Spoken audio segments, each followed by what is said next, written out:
성경은 항상 나중된 자가 먼저 된다고 그럽니다. 네. 먼저 된 자들이 왜 그런 말을 들을까요? 먼저 된 자가 왜 버림을 받는 문제가 생길까요? 교만해져서 그렇죠. 자기가 뭐 모든 것을 다 했다. 그런 자만감? 그런 것 때문이죠. 나중된 자는 앞에 있는 사람들의 상황을 보고 가죠. 앞에 사람이 무엇을 실패했나, 왜 잘못했나, 그런 것을 보고 가기 때문에 돌다리도 두들겨 가는 그런 상황이 되겠죠. 성경도 마찬가지예요. 우리가 지금 나중된 자들이잖아요. 구약에 있는 사람들이 먼저 된 사람들이잖아요. 구약의 선지자도 이렇게 실패했다, 하나님한테 잘못했다, 기름 부음을 받은 다윗도 뭐 오명하지 않았느냐. 예. 그런 모든 것이 오늘 우리를 위한 거가 되어야 되는 거거든요. 그들이 잘못했기 때문에 그들이 그걸로 인해서 그들의 인생이 얼마나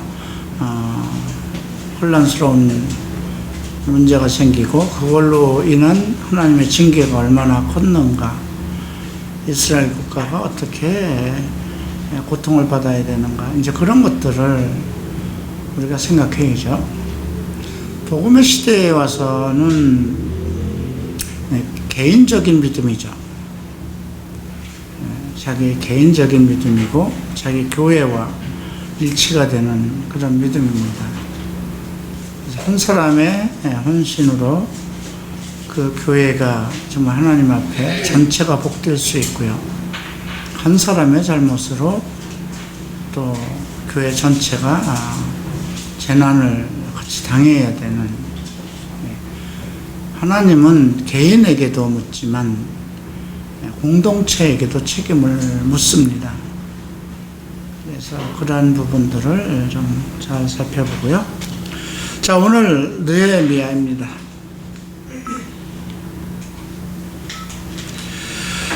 자, 에스라 끝나고 이제 느헤미야인데요. 역사 기록상으로 본다면 에스라 다음에 에스더가 나와야 돼요. 그리고 느헤미야가 나와야 되죠. 그 고레스 왕 이후에 다리오 왕이 있었고요. 크세르크스 왕이라는 아수로의 왕, 이거 이제 에스더에서 나오는 왕이거든요. 에스더의 남편 되는 왕이죠. 그 다음에 아닥사스다가 나옵니다. 이제 오늘 느헤미야서에서는 아닥사스다 시대에 펼쳐지는 것입니다. 그런데 우리가 에스라와 이제 동일한 시대로 같이 엮어서, 에스라는 성전 재건축을 중심으로 해서 모든 에스라서가 기록되어 있어요. 그런데 느헤미야는 성곽, 예루살렘 성전 외부에 그 성곽들이 있었어요. 그 성곽을 중심으로 그 모든 내용들이 기록되어 있습니다. 그러니까 그 두 구조를 이렇게 봤을 때 우리가 지금 생각하면 에스라는 성전 재건, 그 다음에 또 느헤미야는 성곽, 성벽 재건. 이것이 오늘날 우리에게 무엇을 주는가? 성벽이라든가 성곽의 목적은 뭐예요? 성전을 바로 지키는 거고, 성전을 사모하는 사람들이 살고 있는 그 성도들을 지키는 일을 하죠. 그래서 성곽에는 항상 파수꾼이 서 있습니다. 좋은 소식과 나쁜 소식을 항상 이렇게 살펴볼 수 있는 파수꾼들이 있죠. 그러니까 이 성벽들이 3000년 전부터, 기원전 3000년 전부터 쭉 이어져 그 성전을 중심으로 해서 둘러싸여 있는 그런 내용들입니다. 그래서 이 내용을 우리가 보면서 오늘날 우리가 뭐 그 성곽은 없어요. 그러나 하나님의 성전이 우리 자신의 몸이라고 생각했을 때 나를 지키고 있는 보호막들은 무엇인가? 이런 것들이 회파가 된다면 어떤 문제가 생길 수 있는가? 이런 것들을 좀 생각해 볼 필요가 있죠. 우리가 1장에서 보면 4절부터 11절까지가 느헤미야의 기도가 나옵니다. 기도의 내용이 상당히 아주 짜임새 있게 기록되어 있어요. 그래서 우리가 어떠한 교회와 관련된 일들을 가지고 기도할 때, 교회의 환난, 교회의 문제를 가지고 내가 애통함을 가지고 기도할 때 어떻게 기도할 것인가, 이런 문제를 살펴볼 수 있고요. 그래서 1장과 2장에서는 이제 이방 속에 거하고 있는 느헤미야가 아닥사스다 왕을 섬기면서 이제 펼쳐진 이스라엘에 대한 관심과 소식, 그런 것들로 애통하고, 그리고 그 무너진 성벽을 다시 지어야 되겠다는 그러한 굳건한 마음을 가지고 정말 왕 앞에 나가서 그 일을 하죠. 그런데 중요한 거는 느헤미야는 이 당시에 보면 이제 시대적으로 생각해 봐야 돼요. 이스라엘이 멸망을, 예루살렘이 멸망을 받고 90년, 70년 만에 다시 이제 다시 포로에서 돌아오는 거죠. 고레스 왕에 의해서. 예. 그리고 다니엘은 초창기에 포로로 갔던 다니엘은 90이 훨씬 넘은 상황이에요. 그럼 느헤미야가 몇 살 정도 되었겠나, 이것도 생각해 봐야 돼요. 근데 지금 이 성곽을 다시 지을 때는 그 포로에서 돌아온 후로부터 또 80년, 90년 후에예요. 예, 그러한 상황을 보고 했을 때 우리가 정말 느헤미야가 어떻게 실제로 예루살렘의 어떤 성전에 대한 그런 모든 것을 어떻게 알고 있었을까, 보고 있었던가, 예루살렘 성전에 대한 어떤 기도와 자기의 어떤 신앙, 그러니까 이스라엘 백성들은 예루살렘 성전이 자기의 신앙의 핵심이고 중심이었어요. 근데 실제로 느헤미야가 그걸 보지 못한 사람으로서 어떻게 그러한 그런 믿음을 가지고 있었는가, 이제 이런 것들을 우리가 좀 생각해 볼 필요가 있죠. 자, 오늘은 예레미야 이 10장까지 있는데, 오늘은 7장까지, 느헤미야가 지금 14장까지인가요? 13장까지. 예, 13장까지인데, 오늘은 7장까지 먼저 살펴보고, 다음에 이제 두 번째로 나머지 부분을 하도록 하겠습니다. 자, 느헤미야 1장을 펴시기 바랍니다. 하가라의 아들 느헤미야의 말이라. 아닥사스다 왕 제20년 기슬르월에 내가 수산궁에 있더니, 자, 이제 느헤미야가 현재 처해 있는 그때, 그리고 시대적인 배경, 수산궁이라고 그랬어요. 그래서 이것은 바사의 3대 수도 중에 한 곳이기도 하고요. 바사 왕들이 겨울을 나기 위해서 지내는 그런 특별한 궁이었다고 합니다. 나중에 우리가 다니엘 8장에서도 이제 모르드게와 에스더가 살던 곳이기도 하고요. 또 다니엘 8장에서도 이 수산성에 대한 이야기가 나오고 있습니다. 자, 나의 한 형제 중 하나니라고 했어요. 이 하나니에 대한 설명은 다시 7장에서 언급되고 있습니다. 그 7장 2절에 보면 내 아우 하나냐와 영문에 관한 하나냐로 함께 예루살렘을 다스리게 하였는데, 하나냐는 위인의 충성이 되어 하나님을 경외함이 무리에게 뛰어난 자라. 이제 나중에 영문이라는 것은 특별하게 우리가 성전을 짓고 나서 그 성전으로 들어가는 가장 중요한 역할을 하는 그러한 문이죠. 그래서 그것을 지키게 하는 직위로 삼았다는 내용이 7장에서 소개되고 있고요. 근데 항상 여기서 보면 자기 형제 중 하나냐가 두어 사람과 함께 유다에 이르렀기로, 그러니까 그 당시에 이제 에스라가 돌아가서 성전을 짓고, 이제 사람들이 빈번히 아직 돌아가지 못한 사람들이 있는데 빈번하게 예루살렘 성전에 대한 소식들, 자기 동포들과 본토에 대한 소식들을 계속 이제 전달하고 있었던 걸 볼 수가 있고요. 느헤미야는 일단 공직에 있는 사람이기 때문에 쉽게 이제 예루살렘으로 돌아가지 못했던 것을 알 수가 있어요. 그럼에도 불구하고 본궁에 대해서, 본토에 대해서 지극한 관심을 가지고 있었던 것을 우리가 알 수 있죠. 내가 그 사로잡힘을 면하고 남아있는 유다 사람과 예루살렘 형편을 물은즉, 그러니까 자기 고향에 대한, 자기 고토에 대한, 본토에 대한 예루살렘에 대한 큰 관심을 가지고 있었던 것을 볼 수가 있습니다. 저희가 내게 이르되 사로잡힘을 면하고 남은 자가 그 도에서 큰 환난을 만나고 능력을 받으며 예루살렘 성은 회파되고 성문들은 소화되었다 하는지라.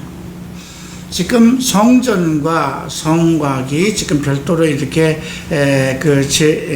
재건되고 있는 데 있어서 그 성전이 재건되지 않은 상황에서 느헤미야가 전부터도 자기 고향에 대해서, 예루살렘에 대해서, 또 하나님의 성전에 대해서 깊은 관심을 가지고 있던 것을 알 수가 있죠.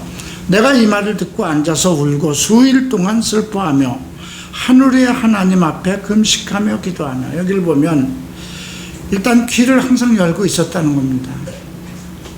자기의 믿음에 지금 이방인 궁전에서 정말 중요한 술관원이라는 직책을 맡은, 술관원이라고 그러면 지금 아마 파티장으로 궁궐에 파티를 주관하는 사람으로 생각하면 될 거예요. 그리고 왕들, 궁중에는 항상 왕들을 죽이려고 하는 그런 음모가 있어서 음식을 만드는 사람과 술을 주관하는 사람들이 상당히 왕의 신임을 받는 사람들이 있어야 되는데, 특별하게 이 느헤미야가 술관원으로, 그러니까 이런 중요한 중책에 발탁되었다는 것은 그가 그러한 어떤 술과 관련된 것과 관련돼서 상당히 조예가 깊었고, 나름대로 특별하게 그 왕에게 눈에 들도록 성실함이 보여 있었다는 것을 알 수가 있죠. 그럼에도 불구하고 자기 고토 예루살렘 하나님의 성전에 대해서 늘 관심을 가지고 있었던 것, 그래서 그 소식을 듣고자 늘 관심을 갖고 있었는데, 예루살렘 성전이 완전히 회파되고 성문들은 완전히 타서 없어졌다는 소리를 듣고 앉아서 울고 수일 동안 슬퍼하며 하늘의 하나님 앞에 금식하며 기도하며. 자, 남들은 다 그냥 어쩔 수 없는 것 아니냐, 하나의 우리 민족이 겪어야 할 운명이 아니냐, 이렇게 생각할 수도 있었는데, 예레미야는 견딜 수 없는 슬픔으로 금식하고 기도까지 하죠. 자, 예레미야의 기도를 살펴봅니다. 하늘의 하나님 여호와 크고 두려우신 하나님이여, 주를 사랑하고 주의 계명을 지키는 자에게 언약을 지키시며 긍휼을 베푸시는 주여 간구하나이다. 이제 하나님의 품성을 먼저 언급합니다. 그분은 두려우신 하나님, 그러니까 두렵다는 것은 전지전능하시기 때문에 내가 그분을 존경하고 경외하지만 그 완벽하신 분이기 때문에 그 크고 완벽하신 그 전능하신 분에게 그 존경심이 더 지나친 그 상황, 그러니까 그러한 상황에서 의 두려움을 얘기하는 거죠. 주를 사랑하고 주의 계명을 지키는 자에게 언약을 지키시며, 하나님은 언약을 따라서 그의 백성을 대하십니다. 예, 미리 말씀하시고 그 언약을 지키는 자들에게 그들을 사랑하시고, 그리고 긍휼을 베푸시는 주요. 이게 자기가 지금 하나님의 계명 속에 살아가는 사람인 것을 은연중에 나타나는 것입니다. 그죠? 이방 속에 있으면서도 느헤미야가 주의 계명을 지키고 살아왔다는 거죠. 그들에게 언약을 지키시는 하나님, 그리고 긍휼하심을 베푸시는 하나님께 간구합니다. 이제 종이 주의 종 이스라엘 자손을 위하여, 여기 보면 주의 종 이스라엘 자손이라고 합니다. 야곱의 자손이죠. 네, 이스라엘은 하나님의 종된 백성입니다를 전제로 하는 거예요. 주야로 기도하오며 이스라엘 자손의 주 앞에 범죄함을 자복하오니, 먼저 회개 기도를 합니다. 자기가 총괄적으로 이스라엘의 죄를 맡은 자가 아니에요. 그럼에도 불구하고 이스라엘 자손이 주 앞에 범죄한 것을 자복합니다. 자복은 그 머릿속에 떠오르는 모든 죄, 자기가 알고 있는 모든 죄를 전부 다 토설하면서 하는 기도거든요. 그러니까 여러분들 기도를 할 때, 여러분들의 죄를 범했을 때 하나님 잘못했습니다, 용서해 주세요, 물론 그렇게 할 수 있어요, 간단하게. 그러나 내 심령에서 나의 잘못이 정말 얼마나, 이것이 얼마나 그 하나님 앞에 큰 죄인가를 먼저 깨달은 심령으로 자복할 수 있어야 돼요. 그 한 가지의 어떤 죄로 인해서 하나님 앞에 내가 죄에 대한 고백을 하지만, 그 한 가지 죄로 인해서 지금까지 지었던 그 모든 죄들이 다 함께 몰려와서 내가 정말 견딜 수 없는 그 상황에 이르는 그런 심령에서 하나님 앞에 나가야 되는 거거든요. 그래서 자복이라는 말에 대해서 정말 나는 한번 하나님 앞에, 이건 지금 자기의 죄가 아니고 이스라엘 죄예요. 이스라엘 자손이 지은 죄를 가지고 자복하는 거예요. 근데 사실 지도자들이 가져야 할 문제가 이겁니다. 성도들이 범죄했을 때, 성도들이 범죄했을 때 지도자가 어떻게 기도해야 될까? 하나님 앞에 자기의 책임으로 돌려야 되거든요. 내가 잘못 가르쳤습니다. 내가 바로 세우지 못했습니다. 근데 그런 상황에서 이제 지금 그 자복하오니, 주는 귀를 기울이시며 눈을 여시사 종의 기도를 들옵소서. 국가적인 기도잖아요.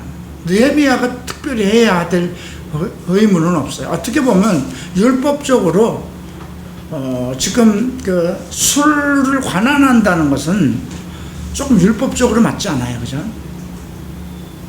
하나님을 사랑하는 사람이 뭐 이방인의 어떤 왕의 밑에서 어쩔 수 없이 술관원을 맡았지만, 그 술을 주관하고, 자, 술을 주관하려면 어떻게 될까요?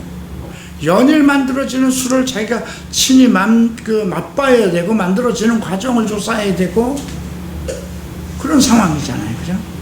율법적으로 보면 안 되는 거예요. 그럼에도 불구하고 자기는 그런 기도를 해요. 주의 계명을 지키는 자를 하나님께서 언약을 지켜주신다. 그러니까 지금은 자기가 지금 직업적으로 어쩔 수 없이 일을 하고 있지만,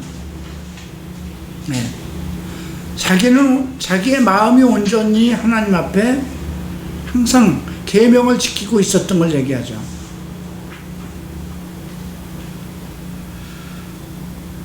그래서 주는 귀를 기울이시며 눈을 여시고 종의 기도를 들어달라. 나와 나의 아비 집이 범죄하여 주를 향하여 심히 악을 행하여 주의 종 모세에게 주께서 명하신 계명과 율례와 규례를 지키지 아니하였나이다. 자, 어떤 죄들을 지었을까요? 어떤 문제일까요? 예. 정말 이스라엘 백성들이 지은 모든 죄를 지금 가지고 논하고 있는 겁니다. 자, 그리고 8절에서 옛적에 주께서 주의 종 모세에게 명하여 가라사대 만일 너희가 범죄하면 내가 너희를 열국 중에 흩을 것이요. 신명기 28장을 볼까요?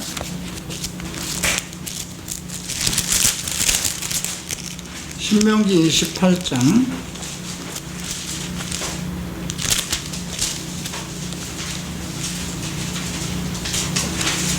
자 64절을 보면 63절부터 봐야 되겠군요. 이왕에 여호와께서 너희에게 선을 행하시고 너희를 번성케 하시기를 기뻐하시던 것 같이 이제는 여호와께서 너희를 망하게 하시며 멸하시기를 기뻐하시리니 너희가 들어가는 땅에서 뽑힐 것이요 여호와께서 너를 땅 이 끝에서 저 끝까지 만민 중에 흩으시리니 내가 그곳에서 너와 내 열조에 알지 못하던 목석 우상을 섬길 것이다 그랬습니다. 그런데 이게 61절에서 이렇게 기록되어 있어요. 네, 60절을 보면, 60절을 보면, 58절부터 보십시다. 내가 만일 이 책에 기록한 이 율법의 모든 말씀을 지켜 행하지 아니하고, 내 하나님 여호와라 하는 영화롭고 두려운 이름을 경외하지 아니하면, 여호와께서 너희 제왕과 내 자손의 재앙을 극렬하게 하시리니 그 재앙이 크고 오래고 그 질병이 중하고 오래일 것이요. 제일 먼저 언급된 것이 재앙입니다.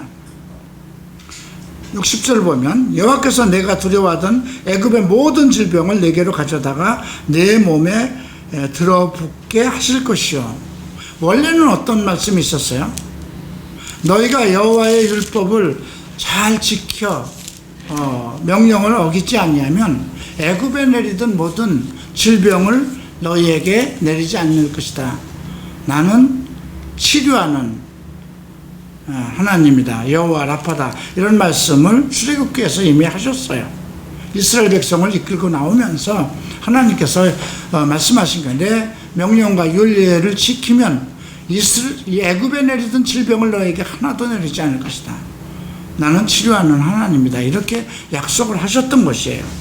그런데 지금 이건 좀 마지막 때잖아요. 지금 마지막 그 모세를 통해서 모든 계명에 대한 이제 설명과 함께 모든 것을 이제 정리하면서 이 명령을 율법에 지키지 아니하면 첫 번째 내리는 것이 재앙이고요. 그 다음에 질병입니다. 자, 또 62절을 보면 너희가 하늘의 별같이 많을지라도 내 하나님 여호와의 말씀을 순종치 아니하므로 남는 자가 얼마 되지 못할 것이다. 종족이 번성되지 못한다는 것을 전제로 하고 있고요. 그 다음에 망하게 하실 것이다. 63절에서 너희가 들어가는 땅에서 뽑힐 것이며 너희는 망하게 하기를 하시며 멸하게 하시길 기원. 저는 망해야 돼. 아주 뿌리째 없어져야 돼. 그렇게 되기를 기뻐한다는 거죠. 자, 또 65절에 보면 그 열국에서 내가 평안함을 얻지 못하며 내 발바닥에 쉴 곳도 얻지 못하고 오직 여호와께서 거기서 너의 마음으로 떨고 눈으로 쇠하고 정신으로 산란케 하리니 내 생명에 의심나는 곳에 달린 것 같아서 주야로 두려워하며 내 생명을 확신할 수 없을 것이다. 자, 이렇게까지 정말 그 말씀 그 자체를 읽는 것조차 듣는 것조차 두려움에 떨 정도의 명령을 받은 민족이거든요. 근데 그 민족이 그런 말씀을 계명으로 받았음에도 불구하고 그리고 수많은 그 용서와 또 그들이 다시 회개하고 돌아왔을 때 하나님께서 그들을 또 다시 긍휼히 여기고 받아주셨음에도 불구하고 결국은 이렇게 되어버렸다는 거죠. 예. 자, 그러면서도 9절 보십시오. 만일 내게로 돌아와서 내 계명을 지켜 행하면 너희가 쫓겨난 자가 하늘 끝에 있을지라도 내가 거기서부터 모아 내 이름을 두려고 택한 곳에 돌아오게 하리라 하신 말씀을 이제 청컨대 기억하옵소서. 이스라엘 백성이 이제 다 바벨론에 와서 포로가 되어버렸죠.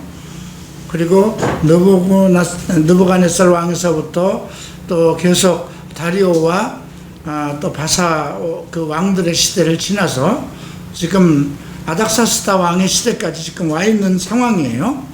그 포로들이 1차 포로를 가고 이제 그 고레스 왕을 통해서 성전이 지금 지어지려고 하는 그런 상황인데, 지금 똑같은 상황에서 느헤미야가 지금 하나님 앞에 기도를 하는 것입니다. 이제 청컨대 기억하소서. 이들을 주께로 일찍 큰 권능과 강한 손으로 구속하신 주의 종이요 주의 백성입니다. 그만큼 이 백성들이 패역해서 주의 말씀대로 그렇게 지금 땅끝 다른 나라에 와서 조롱거리로 살고 있지만, 큰 권능과 강한 손으로 구속하신 주의 종, 출애굽에 관한 걸 얘기하는 것입니다. 주의 백성이라는 것이죠. 주께서 선택하고 주께서 큰 능력과 강한 손으로 구속했다는 거죠. 주여 구하오니 주를 귀를 기울여서 종의 기도와 주의 이름을 경외하기를 기뻐하는 종들의 기도를 들으시고. 자, 여기서 하나님은 누구의 기도를 들어주실까? 그죠? 첫 번째는 자복하는 자입니다. 자기의 죄를 자복하는 자를 긍휼히 여기십니다. 그 다음 주의 이름을 경외하는 자, 망령되이 하지 않는 자, 주의 이름을 함부로 하지 않는 자, 그죠? 자기 삶 전체에서 예수 그리스도의 이름이, 하나님의 이름이 함부로 쓰여지지 않게 하는 자, 경외하기를 기뻐하는 종들의 기도를 들으시고 오늘날 종으로 형통하여 그 사람 앞에서 은혜를 입게 하옵소서 하였더니 그때에 내가 왕의 술관원이 되었었느니라. 어느 곳에 있든지 간에 하나님께서 그 사람을 형통하게 하시기 위해선 그 사람이 마음에 먹었던 일들을, 또 그 사람을 통해서 무엇을 하시고자 할 때는 그 사람의 위치부터 만들어 주시겠죠. 그죠? 예. 만약에 여러분들에게, 주의 성도들에게 이 사람을 통해서 언젠가 갈보리 채플의 성전을 확장시키고 성전을 새롭게 하는데 이 사람을 써야겠다, 그렇게 예정하신 하나님의 사람이 있다면 어떤 사람을 쓸까요? 그죠? 늘 하나님을 경외하고 하나님의 이름을 기뻐하고, 그죠? 늘 하나님 앞에 기도하고 자복하고 그런 사람이 아닐까 싶습니다. 그래서 우리가 이 내용을 들으면서 그가 그때에 내가 왕의 술관원이 되었었느니라. 처음부터 술관원이 되었던 건 아니에요. 이게 하나님께서 무엇인가 느헤미야를 통해서 하시고자 하는 일, 그가 늘 예루살렘 성전에 대해서 관심을 가지고 있고 자기는 돌아가지 못하고 있으나 그 예루살렘에 대해서 그 소식을 듣고자, 그들이 어떻게 살고 있는가, 하나님의 성전은 어떤가, 이런 것을 가지고 또 하나님 앞에 늘 자기 조상들의 잘못된 것을 자복하고 그런 마음으로 하나님과 서로 교통하고, 그리고 자기 민족을 위해서 항상 중보하는 그런 마음을 가지고 있었기 때문에 하나님께서 이제 하나님 계획하신 일을 이루기 위해서 이 사람을 그 자리에 앉히지 않았겠나. 조금 춥지 않은가요? 일부러 올리신 건가요? 괜찮아요? 돈도 올렸습니다. 네? 괜찮다고요? 내가 춥지 않느냐 물어봤을 때는 찬기가 나한테까지 오기 때문에 물어본 거예요.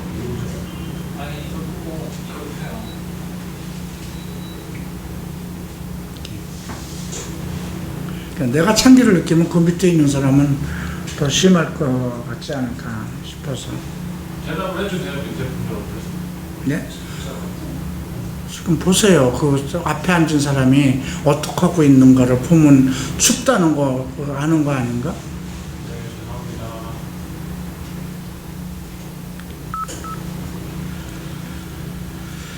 자, 이제 2장을 봅니다. 자, 아닥사스다 왕 20년 니사론입니다. 앞에서는 기슬루월이고요. 지금 이렇게 여기까지 오기까지 이제 시간이 경과되고 있는 거죠. 니사놀의 왕의 앞에 술이 있기로 내가 들어 왕에게 드렸는데 이전에는 내가 왕의 앞에서 수색이 없었더니, 항상 이제 기쁨으로 이제 왕의 술관원이 되면 왕이 기쁨으로 그 술을 들을 수 있도록 그런 위치에 있는 거잖아요. 그죠? 근데 얼굴이 만약에 근심으로 쌓여 있으면 안 되는 거잖아요. 이건 지금 충분한 그 시간 동안 자기가 그 술 직책을 맡은 동안 왕의 기쁨이 되는 표정으로 왕을 섬겼다는 것이 전제되어 있는 것을 알아야 돼요. 그런데 이전에는 내가 왕 앞에서 수색이 없었더니 왕이 내게 이르시되 내가 병이 없거늘 어찌하여 얼굴에 수색이 있느냐, 이는 비록 내 마음에 근심이 있음이로다. 그때 내가 크게 두려워해요. 이거는 뭐예요? 그만큼 아닥사스다 왕하고 지금 느헤미야가 정말 상당히 교감이 있었다는 거예요. 그죠? 왕은 술 관원이라든가 술을 관장하고 왕궁 중에 어떤 파티라든가 또 매번 식사 때마다 어쨌든 술이 올라가야 되는 거잖아요. 그 모든 대소사를 어떤 행사가 있을 때마다 술이 올라가야 되는 건데 그때마다 만족할 수 있었던 건 무엇일까요? 왕의 입맛에 가장 맞는 술이 올려졌을 것이고, 그리고 그 느헤미야에게 모든 언행과 모든 행함이 성실했기 때문에, 그죠? 그래서 항상 마음을 두고 있었다는 거잖아요. 그죠?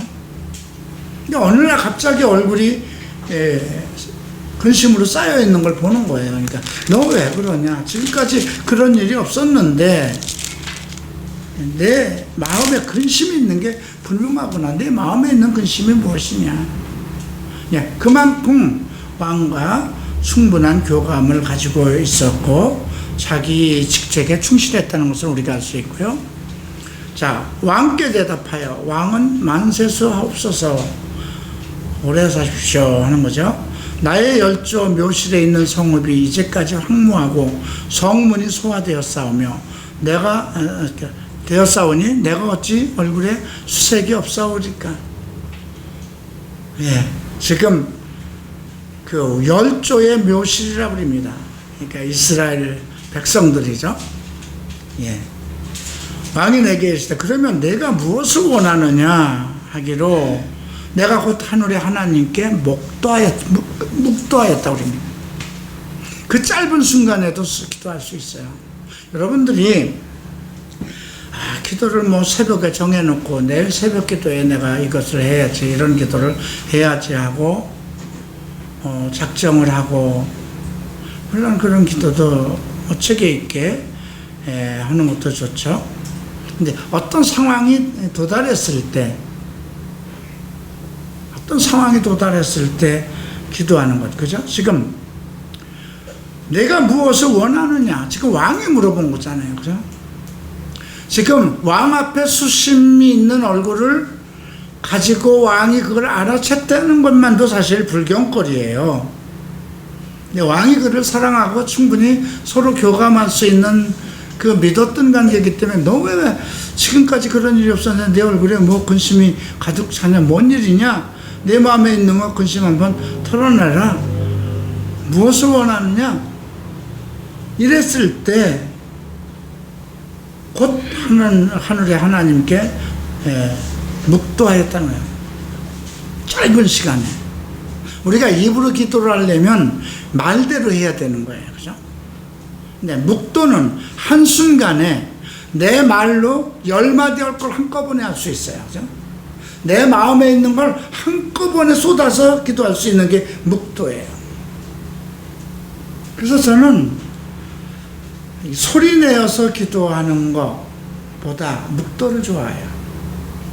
내 마음에 있는 것을 전체를 다 하나님 앞에 쏟아낼 수 있기 때문에. 근데 이러한 묵도는요, 평상시에 훈련이 되어 있지 않으면 안 돼요. 여러분, 소리 내서 기도하는 거는 계속 하나님이 듣든 말든 그렇게 소리 내서 기도하는 사람들의 어떤 그 습관성을 보면 그냥 달달달달 같은 것이 어제 했던 기도가 그대로 쏟아나요. 미사려구라든가 이런 것들이. 자기가 알고 있는 그 모든 말들을 다 쏟아내서 그냥 해요. 그것이 하나님이 들어주시든지 말든지 그렇게 그냥 그런 기도가 습관되기가 쉬워요. 근데 묵도는 습관의 기도가 안 돼요. 묵도는 내가 정말 그걸 마음에 가지고 하나님께 토해놓는 기도가 아니면 금방 산란해지고 혼란해져서 끊겨요. 딴 길로, 딴 생각으로 빠져요. 여러분 한번 집에서 가끔 오늘 그 습관처럼 기도해야지 하고 일어나서 묵도해보세요. 금방 불과 1분, 2분도 안 가서 머릿속에서 딴 생각으로 가잖아요. 그래서 묵도는요, 어떻게 해야 되는 거냐면 평상시에 내 마음에 있는 기도가 쌓여 있어야 돼요. 길을 가면서도 해야 돼요. 샤워를 하면서도 해야 돼요. 무엇을 하면서도 내 마음에 있는 기도가 있어야 돼요. 그래야 그것이 묵도로 자연스럽게 나와요. 하나님, 저 아시죠? 제가 지금 무엇 때문에 이렇게 수심차 있고 왕이 내 얼굴을 알아챌 정도까지 그런 지경에 있는지 하나님 아시죠? 네. 그 중에 이미 자복한 기도가 있었잖아요. 그죠? 소리 내어서 자기 마음속에 있는 기도를 토해놓은 기도가 있었어요. 그죠? 그리고 왕에게 구합니다. 왕이 만일 즐겨하시고 왕이 종의 목전에 은혜를 얻어 쌓으면, 이거 자신 있을 때 하는 거예요. 왕에게 정말 조금도 잘못한 점이 없고 왕의 정말 눈을 빼어줄 정도의 그 왕의 눈 속에 넣어도 아깝지 않을 정도의 신임을 얻었을 때 이것을 할 수 있는 거거든요. 왕이 만일 즐겨하시고 나라는 존재, 내가 있는 것이, 내가 왕 옆에 있는 것이 왕의 기쁨이 되시면, 자, 술을 드리는 사람이 그 왕이 기쁘게 그 술잔을 받고 하려면 그냥 술 맛있으니까 들어보시죠, 이렇게 공식적으로만 하지는 않았을 거예요. 그죠? 왕과 충분히 어떤 왕이 술을 마시고 했을 때 좀 왕을 기쁘게 하는 많은 말들이, 서로 교분의 말들이 있었겠죠. 그죠? 왕에게 나가서 매일 율법적인 얘기하고 이스라엘의 신에 대한 얘기를 하고 그러진 않았을 거예요. 그죠? 제담이 있었을 거예요. 왕을 기쁘게 하면. 여기 보면, 그러니까 왕이 만일 즐겨하고 종이 왕의 목전에서 은혜를 입었다면, 나를 유다 땅 나의 열조의 묘실에 있는 성읍에 보내와 그 성을 중건케 하옵소서. 자, 이렇게 청합니다. 그때에 왕후도 그 옆에 있었어요. 네, 만약에 왕에게는 믿음을 얻고 왕후에게 믿음을 얻지 못했으면 어땠을까요? 이것도 매우 중요한 거예요. 그죠? 예. 남자들은 여자한테 꼼짝 못해요. 그죠? 그래서 그 모든 음모가, 궁에서 일어나는 모든 음모라든가 이것이 여인들로 일어나는 거잖아요. 그래서 이방인의 여인들을 왕은 얻지 못하게 그렇게 한 거잖아요. 근데 왕후도 같이 앉았다는 건 뭐냐면, 늘 그 국가의 대소사에 왕후가 참석하겠지만 그 느헤미야가 주관하는 그런 술상 어떤 그런 파티에 왕후까지도 만족했다는 거예요. 그죠? 즐겨하고 참 그 느헤미야가 없다면 이런 그런 것이 되겠죠. 그 정도의 정말 느헤미야가 이 왕과 왕후들을 완전 신임도 얻었지만 그들을 시중을 들면서 어떤 그 기쁨을 주는 위치에 있었다는 거죠. 왕이 내게 이르시되 내가 몇 날을 행할 길이며 먼저 너 며칠 필요한 거야? 그거부터 묻는 거죠. 어느 때 돌아오겠느냐? 목적은 뭐예요? 너는 반드시 돌아와야 된다는 거예요. 너는 여기서 떠날 수는 없다는 거죠. 그러니까 몇 날을 걸릴까? 휴가 며칠 줄까? 이걸 물어보는 거죠. 왕이 나를 보내기를 즐겨하시기로 내가 기한을 정하고 내가 또 왕에게 이르되 왕이 만일 즐겨하시거든 강서편 이건 내 뜻대로 하지 말고 왕의 뜻대로 하십시오 이런 뜻인데요. 서편 총독들에게 내리는 조서를 내게 주사 저희로 나를 용납하여 유다까지 통과하게 하시고 일단 거기 가는데 그 많은 거리가 있고 그 땅에 어떤 강도들도 있을 수 있고요. 그 가는 길에서 해방을 받을 수 있는 거예요. 그러니까 그 총독에게 그 왕이 편지를 써서 오가는 모든 길에서 그 완벽하게 이제 통과 유다까지 갈 수 있는 그 모든 것을 준비해 달라는 거죠. 또 왕의 살림 감독 아삽에게 조서를 내려서 저로 전에 속한 영문의 문과 성곽과 나의 거할 집을 위하여 들보 제목을 주게 하옵소서. 이제 성전을 지으면 성문도 만들어야 되니까 우선 살림 감독에게 그 재료들을 달라고 했고요.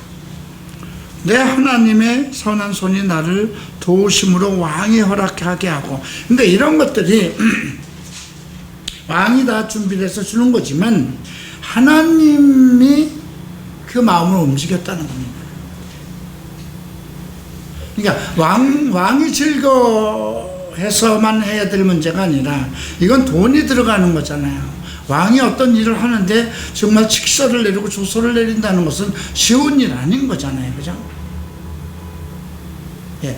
느헤미야 하나 가는 길을 위해서 그 총독에게 편지를 줘서 모든 오가는 길에 모든 것을 다 돌보고 완전하게 유다까지 가게 하고 지을 모든 것 성전 문에서 필요한 모든 재료를 그 살림청에서 살림 감독이 다 책임지고 내어주도록 하는 그런 조서잖아요.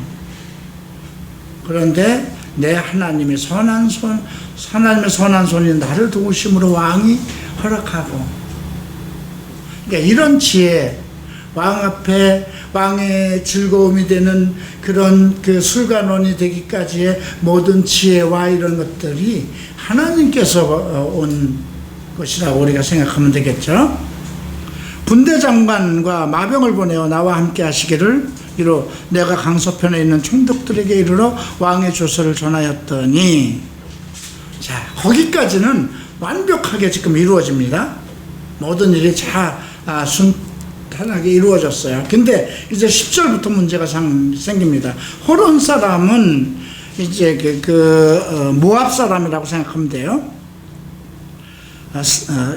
호론 사람 산발랏과 종되었던 암몬 사람 토비야가 나오죠. 네. 종되었던 암몬 사람이라는 건 과거 어디의 종이었어요? 이스라엘의 종이었어요. 그죠? 과거 다윗이나 솔로몬, 그 다음에 이스라엘 속의 모압이나 호론, 모압, 또 암몬, 이 나라들이 모두 조공을 바치고 했던 사람들인데, 이스라엘 자손을 흥왕케 하려는 사람이 왔다 함을 듣고 심히 근심하더라. 왜 그럴까요? 이스라엘이 부강해지면 자기들이 망하니까. 그들이 망해야 자기네들이 모두 관리할 수 있는데, 이스라엘 다시 흥왕시키려는 사람이 왔다 소리를 듣고 심히 근심했어요. 자, 내가 예루살렘에 이르러 거기 거한 지 3일 만에, 3일에 내 하나님이 내 마음을 감화하셨다고 그랬어요. 그래서 성령이 감동하게 한 거예요. 하나님이 마음을 감화하게 하셨다는 건 성령이 감동시켰다는 거죠. 예루살렘을 위하여 행하게 하신 일을 내가 아무 사람에게도 말하지 아니하고 밤에 일어나 두어 사람과 함께 나갈새 내가 탄 짐승 외에는 다른 짐승이 없더라. 이건 뭐예요? 성령께서 길을 이렇게 여셨다는 거죠. 아이디어를 주셨다는 거예요. 자기의 지혜로 떠벌리고 사람을 모아서 간 것이 아니라 자기 마음속에는 그럴 마음을 좀 지혜 있는 사람 몇 사람 부르고 좀 그 성곽을 돌아보는 데 있어서 좀 큰 행차를 가지고 움직일까? 그런 마음이 있었을 수도 있는데 하나님께서 내 마음을 감화했던 거예요. 하나님의 방법대로. 그래서 밤중에 두어 사람과 함께 갈 때 자기만 말을 타고 딴 사람들은 그냥 걸어서 간 거죠. 이제 밤에 움직입니다. 밤에 골짜기 문으로 나가서 용종으로 분문에 이르는 동안에 보니 예루살렘 성벽이 다 무너졌고 성문은 소화됐더라. 그 수산성에서 이 성곽까지의 거리가 보통 1km 정도 된다고 합니다. 그러니까 성전은 안에 있고 성곽은 뭐 상당히 큰 성곽이기 때문에 이제 그런 상황을 먼저 우리가 좀 살펴봐야 되고요. 자, 그 밤에 시내를 쫓아 올라가서 성벽을 살펴본 후에 돌이켜 골짜기 문으로 돌아왔으니, 자, 방백들은 내가 어디 갔었으며 유다 사람들에게나 제사장들에게나 귀인들에게나 방백들에게나 그 외에 일하는 자들에게 고하지 아니하다가 일제 그 스텝들, 그 성곽과 관련되고 이스라엘의 어떤 역할을 할 지도자들에게도 일체 비밀이 있다는 것입니다. 17절 봅니다. 후에 저희에게 이르기를 우리가 당한 공경은 너희가 목도하는 바라. 지금 이 상황, 이스라엘에 처한 모든 거 너희가 알고 있지 않느냐. 봐라, 예루살렘이 황무하고 성문이 소화되었으니, 자, 예루살렘 성을 중건하여 다시 수치를 받지 말자 하고 먼저 예루살렘 성에 대해서 얘기를 합니다. 또 저희에게 하나님의 선한 손이 나를 도우신 일과 이 모든 일, 돕는 이 모든 일을 이제 알리죠. 이제 아닥사스다 왕을 통해서 자기가 술관원으로 있었을 때 내려진 이런 조치들, 그 모든 것이 하나님께서 미리 예정하시고 손을 쓰셔서 하셨다는 거죠.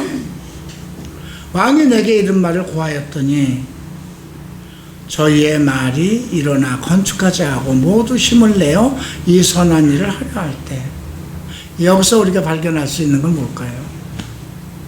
우리가 만약에 왕의 어떤 직서를 받고 정말 그 총독들이 다 길을 안내하고 보호할 정도가 되고 그 산림청의 관원들이 모든 제목을 다 내줄 정도가 되면 엄청난 그 군대와 마병을 다 거느리고 거드락거리면서 그 유다 사람들을 다 모아서 정말 높은 자리에 올라가서 그렇게, 자, 내가 이런 위치에 있고 이런 왕의 조서를 받아서 왔으니 이제 우리가 이 일을 하자, 이렇게 하기 쉽다는 거죠.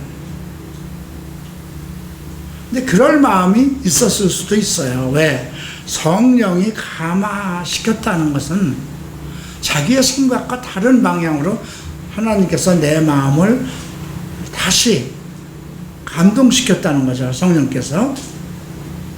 그래서 조용히 한두 사람만 데리고 다 돌아본 후에 와서 사람을 모읍니다. 그 사람들에게 먼저 하는 얘기가 하나님의 선한 손이 나를 도우셨다는 것이죠.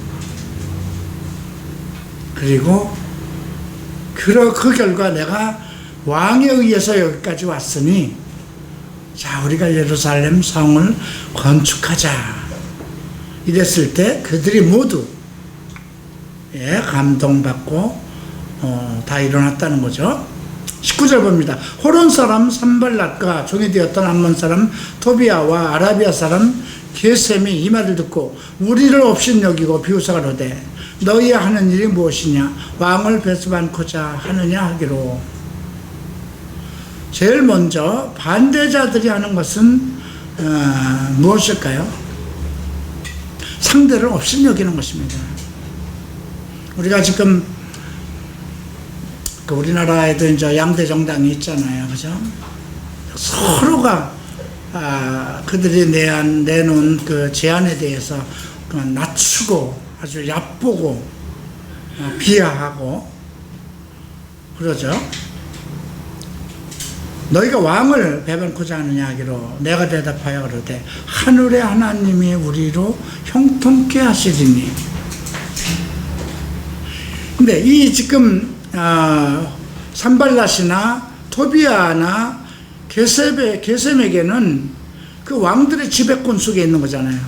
그리고 예루살렘이 멸망한 이후에 그 지역을 다스리는 거기서 정말 통치자가 돼서 자기네들이 어떤 수익을 창출하고 자기의 위치, 자기들의 어떤 지위를 가지고 있었던 사람들이잖아요.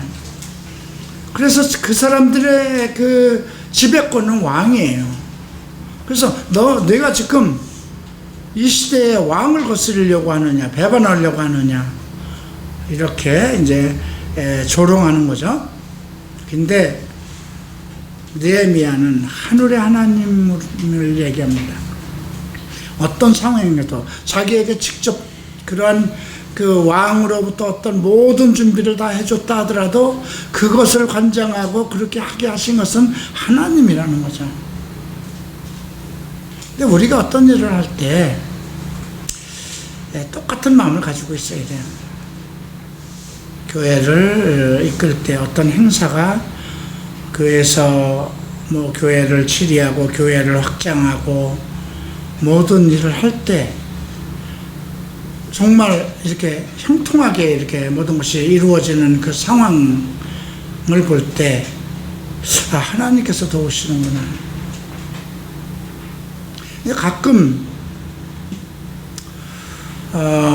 제가 그런 것을 많이 느낍니다. 미국을 방문할 때에도 보면 하나님께서 여기까지 도우시고 있구나. 이곳에서도 사람을 만나게 하시는구나. 또 모든 행사를 할 때에도 하나님께서 나의 부족함과 연약함을 다 알고 계셨구나. 하나님께서 미리 다 준비하고 계시는구나. 이제 그런 것들이 이렇게 보여져요. 근데 사실 방해자들이 많아요. 여러분들은 뭐 실제로 이번 볼리 페스티벌 하는데도 정말 평탄하게 목사님이 다 이렇게 주변 사람들과 다 얘기가 돼서 잘 되었다 그렇게 생각하지만요, 아니에요. 그날이 이루어지기 전까지, 포럼 행사가 이루어지기 전까지도요, 뭐 페스티벌을 위해서 무대를 해야 되느냐, 부스를 해야 되느냐, 계속해서 뭐 그렇게 다 정해놨는데 실제로 그것을 하겠다는 사람들이 안 하겠다는데, 근데 제 마음엔 그렇게 생각했어요. 그들이 안 하겠다면 저는 안 하죠. 그것도 하나님께서 안 하게 하신 걸로 생각하면 안 하면 되는 거예요. 아마 무대라든가 그 부스라든가 그런 것이 형성이 안 됐으면 어떻게 했을까요, 우리가? 억지로라도, 저는 그렇게 뭐 돈 1,000만 원씩 들여서 무대를 설치하고 앰프나 이런 것을 다 할 수 있는 그런 입장 못 되잖아요. 아마 부스는 어떻게 해서든지 우리가 설치했을 거예요. 그리고 무대는 그냥 뭐 바닥에서 해도 되잖아요.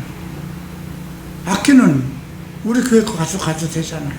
아마 그렇게 했을 거예요. 그것이 바로 뭐 며칠 전까지도 한다 안 한다 못한다 그런 것들, 또 심지어 외국에서 뭐 한 사람만, 마크라는 사람 하나만 그가 가지고 있는 어떤 역할이 크니까 한 사람만 초대해도 될 걸, 뭐 때문에 이렇게 세 사람씩 초대했느냐? 뭐 때문에 갈보체플 목사를 초대했느냐?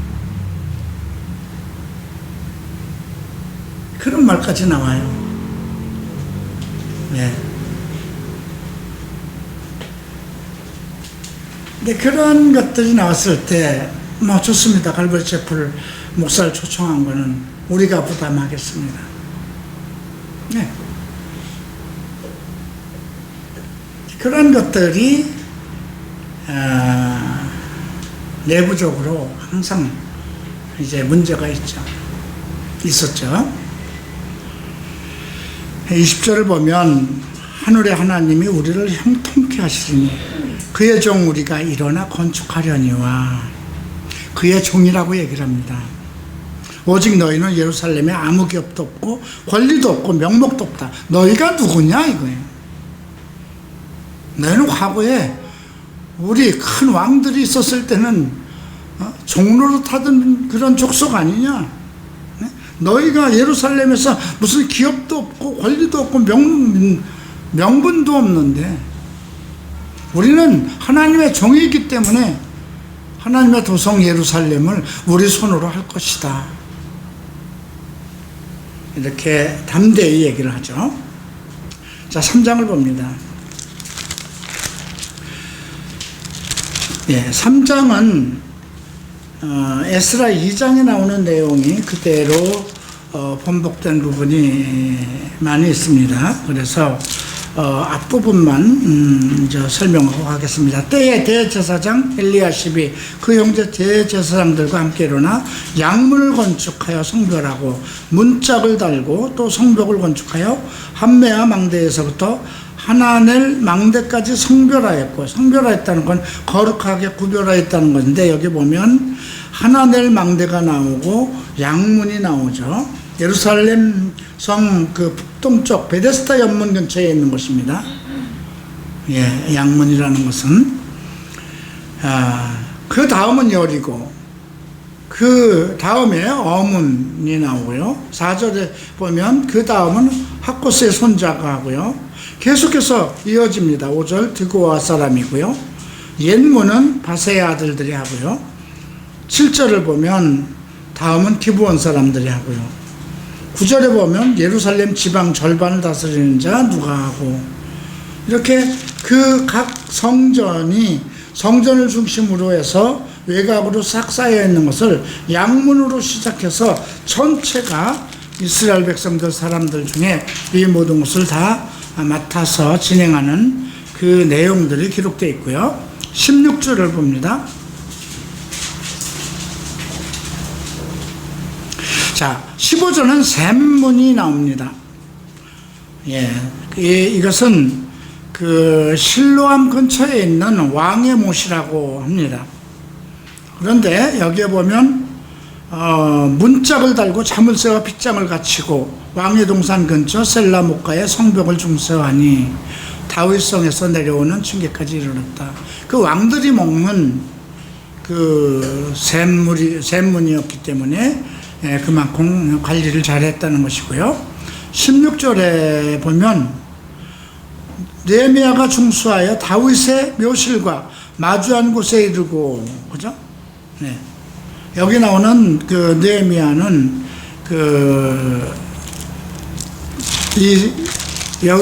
이 책의 주인공 느헤미야가 아닙니다. 예, 그래서 다윗의 묘실을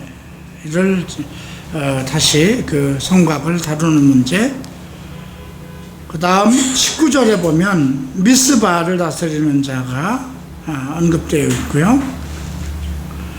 또 25절에 보면 우익궁에서 내어민 망대 맞은편에 있는 시위청, 이거는 그 감옥 수비대 성전 안에 있는 죄인들을 다스리는 시위청, 네, 감옥 수비대라고 생각하면 되겠고요.